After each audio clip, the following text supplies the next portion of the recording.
नमस्कार दोस्तों, हम सच न्यूज में आप सभी का स्वागत है। मैं अनिल अंचल लेकर हाजिर हूं सागवाड़ा शहर सहित आसपास की खास हलचल को। तो फिर चलिए खबरों के सिलसिले को आगे बढ़ाते हैं।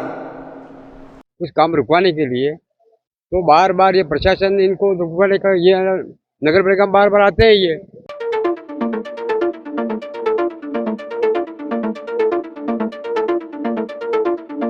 और उनसे ये कॉपी मांगते हैं, तो कॉपी देने में खानाखानी क्यों करते हैं? क्या नगर पालिका इनके साथ मिली हुई है?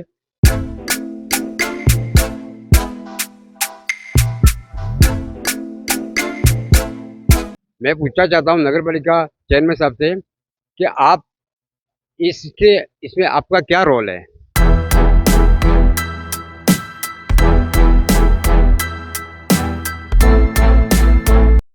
आप क्यों इस काम को अंदाजा दे रहे हो? क्यों नहीं रुकवा रहे हो?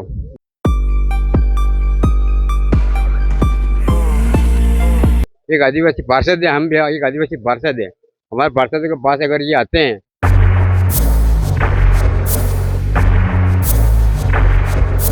अगर आपने इसका सही निर्णय नहीं निकला,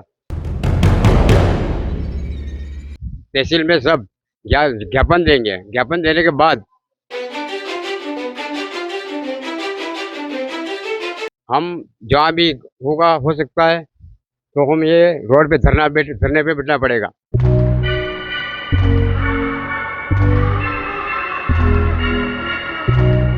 यहाँ तक कि हमारे समाज के लोग भी हैं, आदिवासी समाज के लोग कोई ऐसे नहीं है। आदिवासी समाज बहुत बड़ी है हमारी।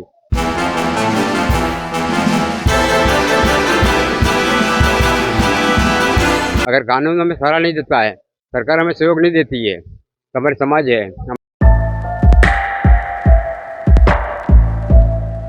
हमारा लास्ट ऑप्शन यही रहेगा कि हमारे समाज द्वारा जो भी होगा तो समाज से निर्णय लेंगे। उसके बाद जो भी फैसला होगा हमारे समाज करेगी।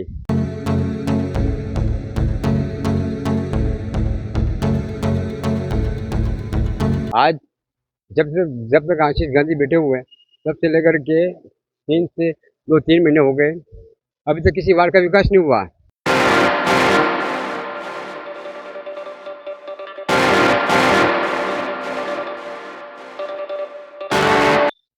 क्या मिलीभगत चल रही है हमको कुछ मालूम नहीं है। लेकिन कहना यही चाहता हूँ कि चेयरमैन साहब, आप जो कर रहे हो गलत कर रहे हो। हम पार्षद भी डरते हुए आते हैं। क्यों आते हैं? कर्मचारी उनके मनमानी चला रहे हैं, ये उसके मनमानी चला रहा है।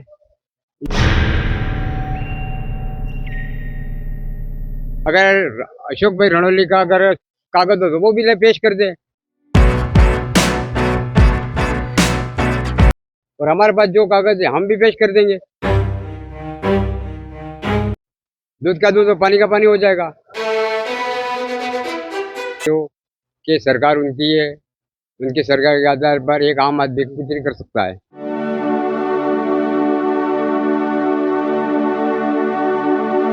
राजनीति के आधार पर कुछ भी कर सकते हैं। मजबूर है, हम भी पार्षद है, पार्षद होते हुए मजबूर है। किसको कहें? जो है, जो शहर है वो शहर है।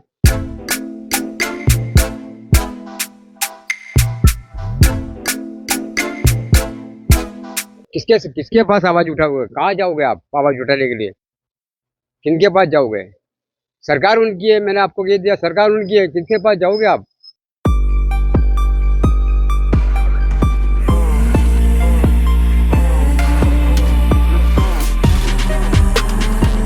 एक आदिवासी की जमीन कलार के नाम से कैसे हो गई,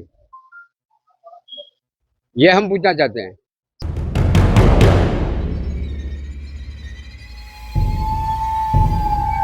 साहूकार के साथ कैसे हो गई? वो भी कृषि भूमि।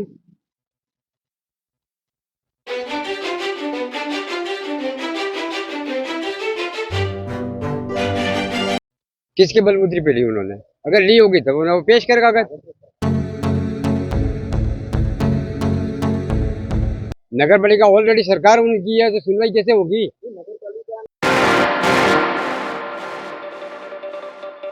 एक गरीब आदमी, एक आदिवासी भाई अगर मकान बनाता है, उस मकान को तुरंत ये वहाँ से बावड़े वगैरह उठा के ले आते हैं।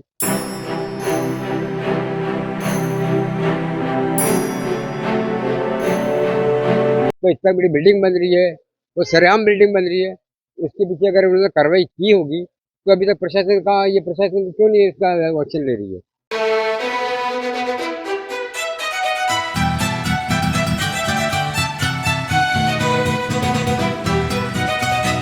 तो उस जमीन के लिए हम आदिवासी के लिए एकजुट हो सकते हैं।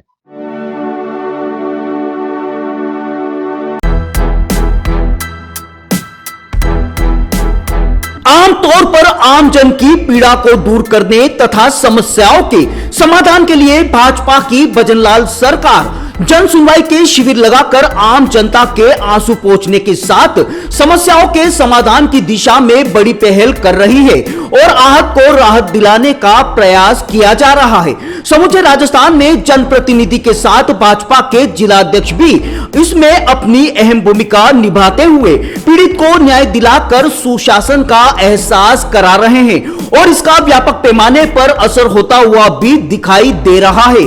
यही वजह है कि जय जय राजस्थान की अनुगूंज सुनाई देने लगी है। लेकिन आपको जानकर ताज्जुब होगा कि सागवाड़ा में इसके बिल्कुल यानी कि यहां तो उल्टी गंगा बह रही है। जी हां, उल्टी गंगा। यहां पर भाजपा जिलाध्यक्ष के आम जनता को न्याय दिलाना तो छोड़िए, यहां का एक पीड़ित आदिवासी परिवादी तो खुद भाजपा जिलाध्यक्ष के रुतबे, रसूख, पद, पैसे और पावर के आगे न्याय की गुहार लगाते लगाते बेबस और लाचार हो गया। लेकिन मजाल है कि भाजपा जिलाध्यक्ष के पुत्रों द्वारा किए जा रहे कार्य के खिलाफ किसी भी तरह की कोई भी कार्रवाई करने की गुस्ताखी कर दे। जी हां, डूंगरपुर जिले के सागवाड़ा नगर पालिका क्षेत्र के गलियाकोट मोड़ पर नगर पालिका सागवाड़ा के मास्टर प्लान में अन्य सामुदायिक एवं सार्वजनिक उपयोग के लिए आरक्षित भूमि को लेकर सामने आया विवाद दिन ब दिन गर्माता जा रहा है। आरोप है कि मौजूदा सरकार में भाजपा के जिलाध्यक्ष अशोक पटेल रणोली के राजनीतिक प्रभाव का दुरुपयोग कर उनके पुत्रों द्वारा आदिवासी की जमीन पर अवैध कब्जा कर निर्माण कार्य किया जा रहा है। इस संबंध में परिवादी चंद्रकांत मकवाणा शासन, प्रशासन और जनप्रतिनिधि की हर दहलीज पर दस्तक देकर अपनी पीड़ा व्यक्त कर न्याय की गुहार लगा चुके हैं। बावजूद इसके डूंगरपुर भाजपा के जिलाध्यक्ष अशोक पटेल रणोली के पुत्रों द्वारा बेधड़क धड़ल्ले से किए जा रहे निर्माण को रुकवाने की जरूरत कोई भी नुमाइंदा नहीं कर पा रहा है। आरोप है कि कांग्रेस को छोड़कर भाजपा का दामन थाम कर पैसों के दम पर पालिका अध्यक्ष के रूप में मनोनीत होने वाले वार्ड नंबर 21 के पार्षद आशीष गांधी की मिलीभगत से इस पूरे कार्य को बेखौफ होकर अंजाम दिया जा रहा है। बार बार नगर पालिका के चक्कर लगाते परिवादी चंद्रकांत मकवाणा की परेशानी को देखकर पार्षद बाबूलाल मालीवाड़ ने भी पालिका के प्रति अपना रोष और आक्रोश व्यक्त किया है। आइए आपको रूबरू करवाते हैं। ब्यूरो रिपोर्ट अनिल अंचल, अहम सच न्यूज, सागवाड़ा। मैं ये पूछना चाहता हूँ नगर पालिका से कि एक गरीब अगर लारी लेके बैठता है रोड पे, या कहीं कचरा हो या कहीं कुत्ता मर जाता है, उसके लिए तो नगर पालिका तुरंत गाड़ी भेज देती है। और एक आदिवासी की जो जमीन है, जो गरीब काश्तकार है, और काश्तकार की जमीन अगर इस तरह हड़प लेते हैं या मकान बना लेते हैं, जब इनका ऑर्डर हो जाता है कुछ काम रुकवाने के लिए, तो बार बार ये प्रशासन इनको रुकवाने का, ये नगर पालिका बार बार आते हैं ये, और उनसे ये कॉपी मांगते हैं, तो कॉपी देने में खानाखानी क्यों करते हैं? क्या नगर पालिका इनके साथ मिली हुई है? अगर मिली हुई है तो हम पार्षद तो नहीं जानते, हम तो पार्षद हैं, हमें पार्षद के साथ कभी आज तक बैठक में हुई बात ही नहीं हुई है। दूसरी बात, यहाँ पर इस मोहल्ले के अंदर सागवाड़ा में कम से 45,000 पब्लिक है। सबसे ज़्यादा जमीन हमारे आदिवासियों की है, और जहाँ देखो वहाँ आदिवासी ही बैठा हुआ है। आदिवासी को तो ये मालूम नहीं है ये ज़मीन कौन सी है। ज़्यादातर ये ज़मीन आबादी कन्वर्ट वाली है, ये चारागाह है, बिना नाम की है, ये कौन सी जमीन, ये बाप दादा बैठे हुआ है, उस जमीन पे आदिवासी बैठा हुआ है। और उसकी पिंडी आज से 150 साल, 200 साल, 300 साल तक पुरानी है। आज हर आदमी उठा के बोल देता है ये जमीन हमारी है। आदिवासी भाई को वहाँ बैठा हुआ, उसका परिवार कहाँ जाएगा? आज ये इन्होंने बार बार इन्होंने कंप्लेंट लिखी, ये जयपुर हाई कोर्ट तक गए, डूंगरपुर तक गए, यहाँ एसडीओ ऑफिस में गए, नगर पालिका भी आए, लेकिन इसकी कोई कार्रवाई नहीं हो रही है। मैं पूछना चाहता हूँ नगर पालिका चेयरमैन साहब से कि आप इसके इसमें आपका क्या रोल है? आप क्यों इस काम को अंदाजा दे रहे हो? क्यों नहीं रुकवा रहे हो? एक गरीब आदमी, एक आदिवासी पार्षद है, हम भी एक आदिवासी पार्षद है, हमारे पार्षद के पास अगर ये आते हैं, अगर आपने इसका सही निर्णय नहीं निकला तो हम मीडिया द्वारा तहसील में सब ज्ञापन देंगे। ज्ञापन देने के बाद हम जहाँ भी होगा, हो सकता है तो हम ये रोड पे धरने पे बैठना पड़ेगा। यहाँ तक कि हमारे समाज के लोग भी हैं, आदिवासी समाज के लोग कोई ऐसे नहीं है, आदिवासी समाज बहुत बड़ी है हमारी। इस समाज के अंदर हम चिट्ठी डालेंगे, हम समाज से पूछेंगे, हम समाज से निर्णय लेंगे। अगर कानून हमें सहारा नहीं देता है, सरकार हमें सहयोग नहीं देती है, तो हमारे समाज है, हमारा लास्ट ऑप्शन यही रहेगा कि हमारे समाज द्वारा जो भी होगा तो समाज से निर्णय लेंगे। उसके बाद जो भी फैसला होगा हमारे समाज करेगी। उसके बाद प्रशासन को उस बात का जवाब देना पड़ेगा, या नगर पालिका जवाब देगी, या चेयरमैन साहब जवाब देंगे हमारे। लेकिन हमें बार बार हम भी इस वार्ड के पार्षद हैं। आज जब तक आशीष गांधी बैठे हुए हैं, तब से लेकर के 2-3 महीने हो गए, अभी तक किसी वार्ड का विकास नहीं हुआ। विकास की बात तो छोड़ो, नगर पालिका आज किसी दूसरी जगह पर शिफ्ट कर रहे हैं। वो कोई बात शिफ्ट करो, लेकिन अभी आशीष भाई को मैं ये कहना चाहता हूँ कि अभी त्यौहार का सीजन आ रहा है, लोग बार बार से आते हैं सागवाड़ा सिटी के अंदर, और वो सागवाड़ा के अंदर आने के बाद धंधा करने के लिए बैठते हैं। तो इस सागवाड़ा को नगर पालिका शिफ्ट कर रहे हैं, इस तरह इधर तो रोड का काम कराना चाहिए, लाइटों का काम कराना चाहिए, वार्डों का विकास होना चाहिए। विकास की बात तो छोड़ो, अगर कहीं भी कच्ची बस्ती में, आदिवासी मोहल्ले में कहीं भी लाइट भी लगाई हो तो मेरे को बताओ कि इस वार्ड के अंदर मैंने लाइट लगाई है। कह रहे हैं हमने ठेका दिया, हमने आज तक उस ठेकेदार का नहीं देखा है। कौन ठेकेदार है, किसका ठेका दिया है? उस ठेकेदार से हमने मीटिंग कराओ, हमने ये भी कहा था, आज तक मीटिंग कराने भी तड़ा रहे। वो क्या मिली भगत चल रही है हमको कुछ मालूम नहीं है। लेकिन कहना यही चाहता हूँ कि चेयरमैन साहब, आप जो कर रहे हो गलत कर रहे हो, और आप जो कर रहे हो, आपको हमको यही शिकायत है। दूसरी शिकायत ये है कि आप तो विकास करो। हम ये नहीं चाहते कि हम आपसे शिकायत करें बार बार, ये नहीं है, लेकिन कहने का मतलब ये है कि आप नगर पालिका में जो बिठाए, एक अध्यक्ष बन के बैठे हो, एक नगर के विकास के लिए बैठे हो, आप इस नगर का आप ध्यान से उस नगर को देखो, लोगों की बातों मत आओ। लोग कुछ भी कहेंगे, लेकिन मेरे कहने का मतलब ये की है कि आप विकास की गति पकड़ो, इधर उधर की नहीं। आप हमेशा उनकी बातों में चलते हो। हम आज कांग्रेस पार्षद आते हैं, चाहे बीजेपी के पार्षद आता है, तो अंदर नगर पालिका आने से कतराते हैं। इसलिए कतराते हैं कि हमें कोई संतोष से जवाब नहीं मिलता है। क्यों नहीं मिलता है? हम पार्षद हुए डरते हुए आते हैं। क्यों आते हैं? क्योंकि हमारा कोई काम ही नहीं हो रहा है। अंदर आते हैं, कोई हमें कोई सुनने वाला नहीं है, कर्मचारी उनके मनमानी चला रहे हैं, ये उसकी मनमानी चला रहा है। यो सब भी आए, यो सबको हमने 10 बार कहा, लाइटें बंद है, रोड खराब है, ये भी कोई ध्यान नहीं दे रहा है। यो आता है, घूमते रहते हैं गाड़ियों के अंदर। नगर डर इसलिए रहे हैं कि हमारा काम को विकास नहीं किया। अभी जो आने वाले चुनाव के अंदर, चाहे उस चुनाव के अंदर हम पार्षद के रूप में वापस खड़े हुए हैं, चाहे किसी प्रतिनिधि को खड़ा करें, तो वोट मांगने का किस आधार पे जाएं, किस आधार पे जाएं? क्या विकास किया हमने? तो इस विकास के बारे में पूछेगा हम क्या जवाब देंगे? और सबसे बड़ी बात, आज से 5 साल पहले लोगों को ये भी कहा गया था कि 1 रुपये में पट्टा दिया जाएगा। पट्टे की बात तो ठीक है, नहीं मिला पट्टा। तो ये आज कृषि भूमि में जो आदमी बैठा हुआ है, अगर उसका भी पट्टा लेने के लिए आदमी जाता है तो उसके भी अंदर फाइल खोलनी पड़ती है। क्यों? वो जमीन का मालिक नहीं है क्या? उसको पट्टे की जरूरत नहीं है क्या? उसके बाल बच्चे नहीं है? सब कुछ है। फिर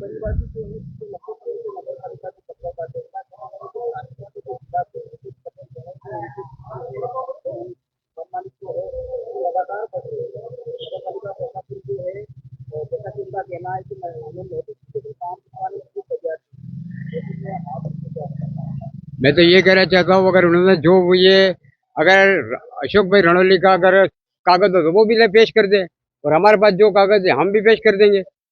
दूध का दूध और पानी का पानी हो जाएगा।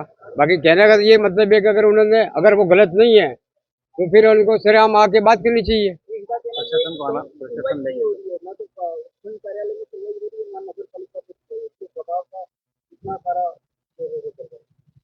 इनका प्रभाव तो एक राजनीतिक है। राजनीतिक के आधार पर आप खुद जानते हो कि सरकार उनकी है, उनकी सरकार के आधार पर एक आम आदमी कुछ नहीं कर सकता है। दूसरी बात, एक गरीब आदमी एक मास्टर है, अगर ज़्यादा ज़्यादा या ज़्यादा ऑब्जेक्शन करते हैं तो इनका कहीं ट्रांसफर कर देंगे, फुकवा देंगे। तो ये इस चीज़ से भी डरते हैं। इसका भी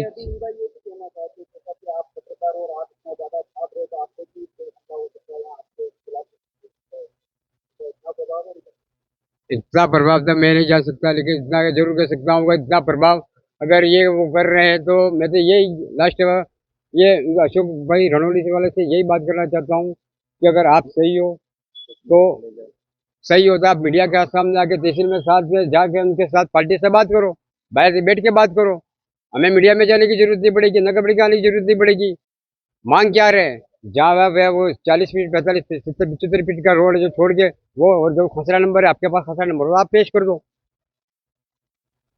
हालात ये है कि हम मीडिया वालों को भी की आवाज उठाने में बताना पड़ेगा, बचना पड़ेगा। ये तो देखो भाई साहब, ये कोई हर राजनीतिक चलाता है, राजनीति के आधार पर कुछ भी कर सकते हैं। आज हम कह रहे हैं, हम पार्षद होते हुए भी नगर पालिका के एक पार्षद है, जीते हुए हम पार्षद हैं। कांग्रेस के 22 पार्षद थे, 22 में से अगर 2 वो हो गए, 4 चले गए, इसके बाद भी 16 पार्षद हैं हम। 16 पार्षदों की कोई सुनवाई नहीं हो रही है नगर पालिका के अंदर। तो इतना इतना गढ़ है, उनकी सरकार है, तो समझ लो कि 16 वार्ड के अंदर ये 16 पार्षद हैं, हम तो 16 वार्ड पड़े, 16 वार्ड के अंदर ज़्यादा नहीं 25 से 30 लाख 30 हजार पब्लिक रहती है। उन वार्डों का विकास नहीं हो रहा है। उस वार्ड के विकास के अंदर की बात करो तो आप जाकर मनमानी नीति चल रही है। चल रही है, क्या करें, मजबूर है, हम भी पार्षद हैं, पार्षद होते हुए मजबूर है। किसको कहें, जो है, जो शहर है वो शहर है, और जो जिनका काम चल रहा है वो चल रहा है। इसका मतलब ये है कि अन्याय के खिलाफ आवाज किसके पास आवाज उठाओगे, कहाँ जाओगे आप आवाज उठाने के लिए, किनके पास जाओगे? सरकार उनकी है, मैंने आपको ये दिया, सरकार उनकी है, किसके पास जाओगे आप आवाज उठाने के लिए? सरकार उनकी है तो अन्याय करेंगे, किसी चीज को डराएंगे, धमकाएंगे, कानून को नहीं मानेंगे, प्रशासन को नहीं मानेंगे। फिर तो मजबूर हो गया, फिर भी तो हमें भी मजबूर हो गए। हमें आदिवासी, हमारे आदिवासी भाई जो बैठे हुए हैं, वो हर जमीन पे, हमारी जमीन पे बैठे हुए हैं, तो फिर हम भी कोई चुप नहीं बैठेंगे। हम सरकार से पूछेंगे कि हमारी जमीन पे आदिवासियों को जमीन पे तो सरकार कहती है कि आदिवासी जमीन किसी साहूकार के साथ नहीं हो, साहूकार का नाम ही नहीं हो सकती है, कोई खरीद नहीं सकता है, तो एक आदिवासी की जमीन कलार के नाम से कैसे हो गई, ये हम पूछना चाहते हैं। साहूकार के साथ कैसे हो गई, वो भी कृषि भूमि किसके बलबूते पे ली उन्होंने? अगर ली होगी तो वो पेश करे कागज। हम तो कागज ही मांग रहे हैं, और कोई थोड़ी मांग रहे हैं। हमने कोई उनको ना तो गाली भी किया, ना गलौज भी किया, ना कुछ नहीं। हम तो यही कहना चाहते हैं भाई, अगर आप सही हो तो आप अपने कागज पेश करो, अगर हम सही है तो हम अपने कागज पेश करते हैं। अभी एक और मामला ये आया है कि उनका कहना ये है कि हमने नगर पालिका की मंजूरी दी है, जैसा कि ये परिवादी बता रहे हैं कि भले मंजूरी ली है लेकिन इसमें ये मुमकिन ही नहीं है कि रोड से आपको किसी को देखना है या नहीं देखना है। वो तो पीडब्ल्यूपी वालों को, तहसीलदार से जब इन्होंने लेटर दिया तो उन्होंने पीडब्ल्यूपी वालों को दिया। अरे पीडब्ल्यू वाले क्यों डरते हैं? पीडब्ल्यू वालों को भी उनको कहना चाहिए कि भैया हमारे पास ऑलरेडी तहसीलदार साहब का लेटर आया है, उन्होंने नगर पालिका को पेश किया। नगर पालिका ऑलरेडी सरकार उनकी है, तो सुनवाई कैसे होगी? ये नगर पालिका ने तो नोटिस किए, लेकिन नगर काम नहीं रुकवाया और नोटिस देने के बावजूद तो काम बदलने से चल रहा है। पहली बात तो जो नोटिस इन्होंने उनको दी है यहाँ पर, वो नोटिस वहाँ उसके तक पहुंची भी हो या नहीं पहुंची हो, वो अपन क्या कह सकते हैं? उस चीज़ को नजरअंदाज करके चल रहे हैं, उस चीज़ को अपन। अबे चेयरमैन साहब ने पहुंचाई हो या नहीं पहुंचाई हो, या कहा हो या नहीं कहा हो, मैं तो एक यही जगह कहना चाहता हूँ, एक गरीब आदमी अगर लारी लेके खड़ा रहता है रास्ते पे तो उसको अगर तत्काल हटा दिया जाता है। एक गरीब आदमी, एक आदिवासी भाई अगर मकान बनाता है, उस मकान को तुरंत ये वहाँ से बावड़े तगारे उठा के ले आते हैं। तो इतना बड़ी बिल्डिंग बन रही है, वो सरेआम बिल्डिंग बन रही है, उसके पीछे अगर उन्होंने कार्रवाई की होगी तो अभी तक प्रशासन क्यों नहीं इसका एक्शन ले रही है? तो एक पार्षद होने के नाते इस तरह की पुलिस को आप किस तरह से न्याय दिलाता है? मैं पार्षद तो बाद में, लेकिन एक समाज का व्यक्तिगत आदमी हूँ और अपने समाज आदिवासी समाज के साथ हूँ। अगर उन्हें समाज वाले अगर ये ऑब्जेक्शन कर रहे हैं कि जहाँ देखो तो वहाँ हम अपनी ज़मीन जा रही है, तो उस ज़मीन के लिए हम आदिवासी के एकजुट हो सकते हैं और आदिवासियों को ये ज़मीन पहले से सरकार कह रही है कि नहीं ले सकते, नहीं ले सकते। ये ज़मीन हम तो यही कहना चाहते हैं कि हमारी ज़मीन पे ले, हमारी ज़मीन ली क्यों आपने? ली होगी तो किससे बलबूतरी पे ली? अगर अगर वो भी ली होगी तो कृषि भूमि है, कृषि भूमि पे मकान कैसे बन सकता है?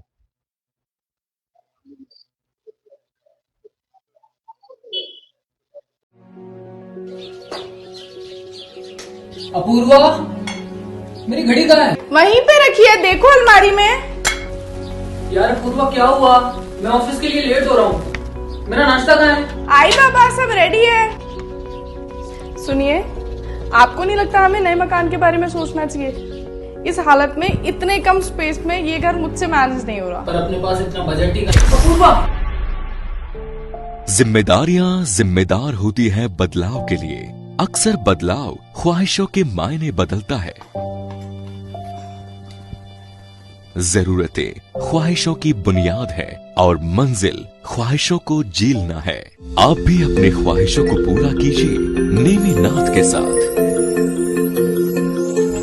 नेमिनाथ नगर आवास योजना, जो कि एक संपूर्ण रेजिडेंशियल सोसाइटी का अनुभव कराती है, यानी भीड़ भाड़, शोर शराबा व पॉल्यूशन से दूर प्राकृतिक सौंदर्य के बीच इको फ्रेंडली एनवायरनमेंट में प्रॉपर एमिनिटीज के साथ एक विकसित नगर, जिसमें संपूर्ण वास्तु आधारित मकान, परिसर के अंतर्गत मकान के आगे 30 फीट चौड़ी सड़क व मुख्य सड़क 40 फीट, संपूर्ण सीसी रोड और इसके साथ ही रोड लाइट की उत्तम सुविधा।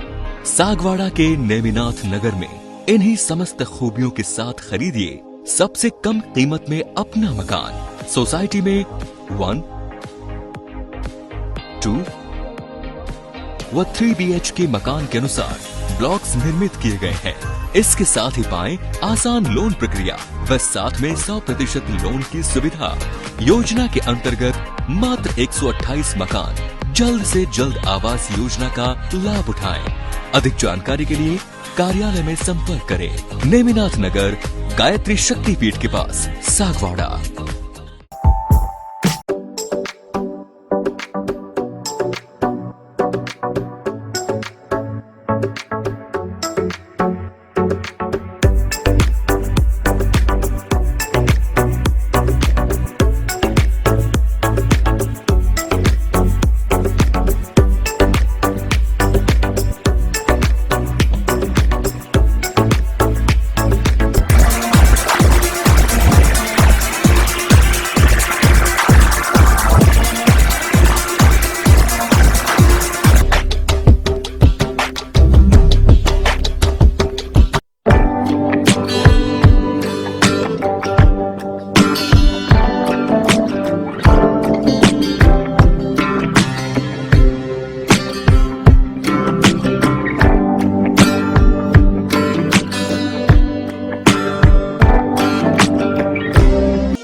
इजाजत, हम फिर मिलेंगे ऐसी खास और अहम खबरों के साथ। तब तक के लिए जय हिंद, जय भारत। दोस्तों, अगर आपने हमारे चैनल अहम सच न्यूज को अभी तक सब्सक्राइब नहीं किया है तो इसे आज अभी और इसी वक्त चैनल को सब्सक्राइब करें, ताकि सागवाड़ा शहर सहित आसपास की ताजा खबरें आप तक पहुंच सके।